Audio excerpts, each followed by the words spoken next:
Olá, estamos de volta. Eu nessa narrativa, volto e sempre falo de Tinga. Então, mais uma vez, eu quero trazer as reminiscências de Tinga. E Tinga é um período da minha vida muito importante. Não só por ter nascido lá, mas por ter voltado lá aos 10 anos de idade e ter passado lá 4 anos da minha vida. E uma coisa interessante, um fato interessante dessa época, era um sobrado,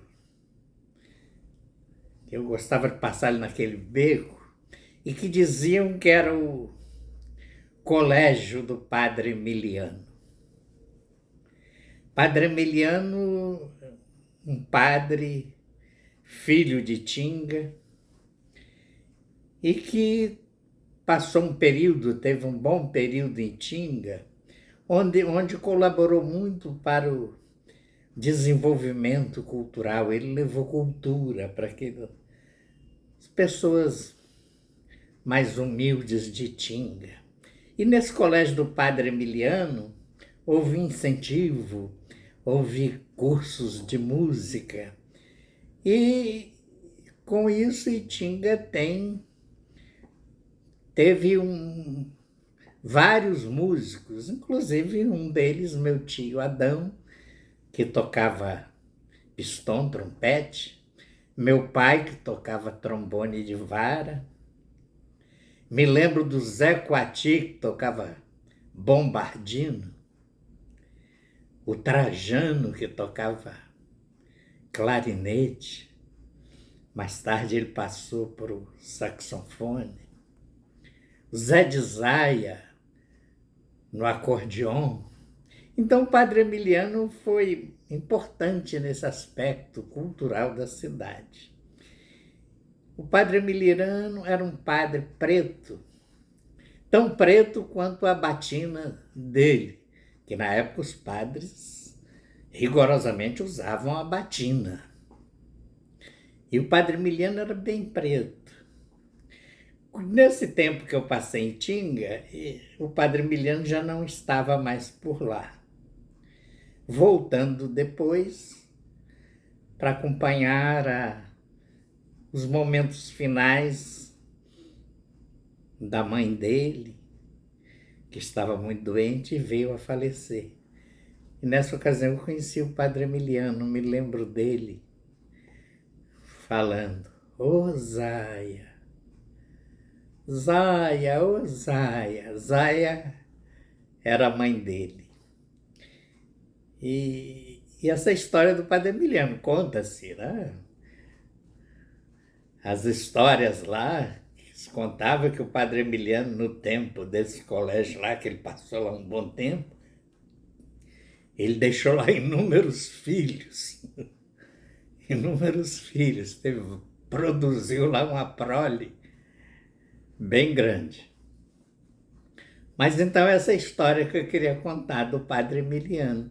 E esses dias encontrei uma foto no Face do colégio do Padre Emiliano. É possível que essa nova geração de Tinga não conheça essa história. Está lá sinalizado, Rua do Colégio. Mas talvez não conheça essa história do Padre Emiliano e essa contribuição que ele deu à cultura de Tinga. Pois é, mas voltando à história, né, da família Alves Gonçalves e Almeida Campos, viemos para o Rio, no caminhão de Chico Brandão. Meu tio Adão alugou o caminhão, fretou o caminhão de Chico Brandão e trouxe toda a família. Colocou assim aquelas tábuas para servir de banco e com a lona do caminhão. É o chamado pau de arara. Viemos todos para o Rio de Janeiro, onde ficamos até hoje. Eu ainda tive um bom tempo, 10 anos em Brasília, que eu cheguei a contar aqui que com os meus 23 anos para 24, vendo aqui a falta de perspectiva, fui aventurar em Brasília. Era o ano de 1972 e Brasília tinha 12 anos de inaugurada. E eu achava que talvez lá fosse encontrar uma oportunidade no serviço público. Mas encontrei já uma Brasília muito concorrida, as pessoas buscando emprego público, pessoas preparadas. Brasília já tinha universidades e tudo mais. E aí, sem ver a possibilidade de entrar para o serviço público, eu me estabeleci, aluguei uma sobreloja, vi lá um anúncio, alugas, aluguei uma sobreloja e me estabeleci lá fazendo o que eu sabia fazer. Como eu disse anteriormente, a minha mãe tinha me colocado numa alfaiataria como aprendiz. E eu aprendi essa profissão. Profissão modesta, mas como eu disse anteriormente, me abriu portas lá em Brasília. Mas chegando lá, vendo que não era tão fácil assim o ingresso no serviço público, como eu saí daqui pensando, eu me estabeleci lá com essa alfaiatariazinha. E só um ano depois é que eu consegui entrar para o Senado Federal. Na ocasião fiz contato com o deputado Osmar Leitão Rosa, que na minha época em São Gonçalo era o prefeito de São Gonçalo e se elegera deputado federal. E aí, através do Osmar Leitão Rosa, que me recomendou ao senador Vasconcelos Torres, eu consegui ingressar no Senado Federal, onde trabalhei por um bom tempo. E ali eu fiz uma clientela considerável. A minha profissão me abriu portas. Eu entrei para o Senado Federal, quer dizer, não tendo assim qualificação, entrei para servente. No dia que fui tomar posse, assinar contrato como CLT para servente. Mas eu sempre gostava de ir nos lugares assim bem trajado, fui de terno, gravata e tudo mais. Aí eu estava no corredor do 20º e alguma coisa do anexo do Senado Federal, onde era o departamento pessoal. E aí eu estava lá no corredor, muita gente para assinar o contrato nesse dia, todos entrando para servente. Quer dizer, mas naquele mês já entrava gente apadrinhada, que embora assinando para servente, ia para a secretaria, e ia para coisas assim melhores. Mas eu não tinha assim essa influência e estava lá para assinar como servente. E nessa ocasião, eu me lembro que era a transição da presidência do senador Petrônio Portela para o temido senador Filinto Miller. Filinto Miller, lendário Filinto Miller, que tinha sido chefe de polícia da ditadura Vargas, o homem que mandou Olga Benário, entregou aos nazistas, plena Segunda Guerra Mundial. Então era um homem temido. O Filinto Miller, quando o carro apontava lá, todo mundo corria. Porque ele via sem aglomeração de pessoas, ele chamava logo a atenção. Então era essa transição. Eu estava lá no corredor esperando ser chamado para assinar contrato. Eu vi dois senhores conversando e notei que eles se referiam a mim. E aí, nesse meio tempo, me chamam. Faz um gesto para eu ir até eles. Eu fui. E eles disseram, você veio assinar contrato? Eu falei assim, vim. Para que você veio assinar contrato? Para servente. E aí falou, pois é, ele tem uma boa apresentação. Bota ele lá para vigiar aquele, falou um palavrão, Orlando Aires, na mesa de presença. Quer dizer, eu ainda não tinha nem entrado e já tinha a missão de vigiar alguém. Aí cheguei lá, assinei o contrato e fui lá para onde me mandaram. Encontrei lá, conheci lá o seu Orlando Aires. Uma pessoa já de idade, maduro, seus 60 e poucos anos, bem apessoado. E o senhor Orlando não me recebeu assim muito bem, né? Te mandaram? Tem certeza que te mandaram para cá? Sim, tem. Mas aqui não tem nada para você fazer? Pois é, me mandaram para cá. Então arrasta uma cadeira e senta aí. Não tem nada para você fazer aqui. Mas com o tempo eu fui vencendo aquela resistência, aquela desconfiança dele. Mas uma coisa me chamava a atenção, era um período de recesso. Janeiro para fevereiro. E eu via de vez em quando parar lá. Essa mesa de presença fica num lugar que volta e meia a gente vê na televisão chamada a chapelaria. Chapelaria hoje os senadores não usam mais chapéu, mas tem lá. Na minha época ela tinha 66 escaninhos para colocar o chapéu dos senadores. Na época do Império era uma peça que fazia parte do vestuário masculino. E aí, quando parava o carro preto lá, que saltava lá, um figurão desse, um senador, ele se levantava e ia ao encontro, meu senador! E eu fui percebendo, esse homem aqui tem muito prestígio, quem sou eu para vigiar? Primeiro que eu não tenho vocação para dedo duro. Mas ali eu fui conquistando a confiança dele, e ele dava as fugidas dele. Ele tinha as namoradas dele em Brasília e tinha que dar fugida para encontrar com as diversas namoradas dele e dizer para mim, segura a pemba aí que eu vou. Era a expressão dele, segura a pemba aí que eu vou dar uma saída aí, mas eu tô aqui. Tô aqui de volta tanto tempo assim. E aí começava a me dizer, quando o plenário ligar, você dá esse número aqui.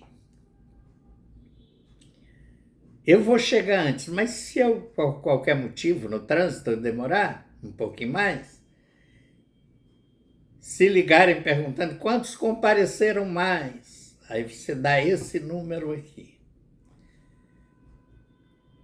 Aí eu dava aquele número. E aí ligava o plenário. Quantos senadores compareceram? Eu dizia 12, 14. Aí eu ouvia o som do plenário. Na casa, tantos senhores senadores, a número regimental, está aberta a sessão. Aí eu me sentia importante. Eu falei, poxa, foi com essa informação que eu mandei que abriu a sessão do Congresso, do Senado Federal. E aí fui aprendendo aquele trabalho, aquele negócio ali. E ele passou a ter confiança em mim e demorar mais nessas fugidas dele. E aí eu fui começando a formar uma clientela, como eu disse, era alfaiate. E com essa clientela, um indicava outro, o outro fazia outro. Aí, certa ocasião, alguém me perguntou, você também devia ser um grande alfaiate? Eu falei assim, eu não tenho essa certeza. Eu era ousado, eu não temia nada. E aí a clientela era grande, fazia roupa para deputados, senadores, diretores, altos funcionários. E a clientela foi aumentando, logicamente. A minha influência também junto a essas pessoas, né? Aliás, a minha influência não junto a essas pessoas influentes, né? Aquela conversa de pé do ouvido, bem jeitoso. É claro, com o tempo eu não fiquei mais sendo servente. Vim me aposentar depois, graças a Deus, até muito bem, né? No topo, graças a essa modesta profissão que me permitiu estar em contato com essas pessoas que mandavam, que decidiam, né? As pessoas influentes. E não só eu entrei para o Senado Federal, como através de mim coloquei lá 2 irmãos, que também já são aposentados de lá. Mas então foi essa minha passagem por Brasília. Nesse meio tempo, né? Voltei a São Gonçalo, me casei com a Luci, e daí geramos 2 filhas, a Luciana e a Ana Lúcia. A Luciana, psicóloga e professora universitária. A Ana Lúcia, enfermeira. E dessas 2 filhas, gerou 3 netos. O Pedrinho, o João Francisco e o Marcelinho, que é o caçulinha. O Pedrinho já com 18 anos, já dando os primeiros passos na universidade, está fazendo história na UF. O João Francisco com 15 anos, no 2º grau, e o Marcelinho nas atividades dele também, já alfabetizado e tudo mais. Mas essa é uma história que, depois de 10 anos, eu já estava aposentado, tive problema de saúde e me aposentei, assim, precocemente. E resolvi voltar para o Rio. Aqui no Rio, no primeiro momento, eu estranhei bastante, depois de ter passado 10 anos em Brasília, estranhei bastante aqui o Rio. E lamentava, puxa, que burrada que eu fiz, vir para cá. Estava tão ambientado em Brasília. Mas depois comecei a frequentar uma capelinha onde a minha filha Luciana fazia catequese, com um senhor chamado Edmundo, um santo homem, ex-combatente, que trazia as marcas da Segunda Guerra Mundial no corpo. E esse homem passava lá e sempre me convidava para assistir às nossas reuniões dos vicentinos. Eu sou presidente da Conferência Vicentina. E ele me convidava e eu sempre ficava de ir, acabava não indo. E aí, um belo dia, eu me vejo num cursilho de cristandade. E ali bateu forte, porque o que eu acompanhei ali, eu dizia que eu era católico, porque nessa época que morei em Tinga, minha tia, muito católica, me fez eu frequentar a catequese, fazer a primeira comunhão. E aí eu achava que eu era católico, mas não. Católico de estatística. Mas no cursilho bateu forte. E aí me lembrava do convite do seu Edmundo. E aí bati lá nas portas do seu Edmundo, da Conferência Vicentina. E aí perguntei para ele se o convite ainda estava de pé. Ele me disse, com certeza, me recebeu de braços abertos. E ali iniciei uma caminhada cristã, na vida cristã. E aí foi verdadeiramente uma revolução na minha vida. Daí para frente, me tornei ministro da Eucaristia. E aí era uma comunidade simples, uma capela do Sagrado Coração de Maria, na Estrada da Cachoeira, que pertence à paróquia de São Francisco Xavier. E ali iniciei uma caminhada. Iniciamos ali uns cursos profissionalizantes, eu fazendo uso da minha profissão de alfaiate, vendo aquelas mulheres assistidas, muito pobres, com muitos filhos e sem marido, sendo a cabeça da casa. E aí eu pensei assim, quem sabe uma maneira de promover essas pessoas melhorar de vida e cuidar dos seus filhos dentro de casa, ensinando essas pessoas a costurar. E ali iniciamos um trabalho. E ali desenvolvemos um trabalho também junto à Obra do Berço, que já existia. Assumimos também a Obra do Berço. E outros cursos profissionalizantes. As pessoas vinham e aquilo começou a ficar conhecido na paróquia de São Francisco Xavier. O bairro de São Francisco é um bairro de classe média alta. Mas o entorno ali é muito pobre. Grota do Surucucu. Essa capela fica mais ou menos nas imediações da Grota do Surucucu. E ali, essas pessoas pobres, não é certo só você dar o peixe, você tem que ensinar a pescar. E ali as pessoas vinham ver o trabalho nosso, meu e da Lucy. E ali as pessoas dizem, poxa, o trabalho belíssimo de vocês. Eu até gostaria de ajudar, mas eu só sei fazer crochê, eu só sei fazer sapatinho de lã, então venha ensinar as garotas sapatinho de lã. E assim foi crescendo. Ah, só sei fazer pintura, então venha ensinar pintura. E aí entendi que também precisavam atividade para os garotos, para os filhos daquelas pessoas assistidas pela Conferência Vicentina. E aí, com a ajuda de pessoas do bairro e tudo mais, montamos uma marcenaria para ensinar os garotos. E a coisa foi ganhando assim, foi ficando conhecido, a ponto de, certa ocasião, a TV Globo nos visita lá e fazer uma matéria com a gente, levar ao ar uma matéria sobre aquele trabalho. E aí a coisa foi ganhando corpo. E fomos ficando conhecidos até a data de hoje.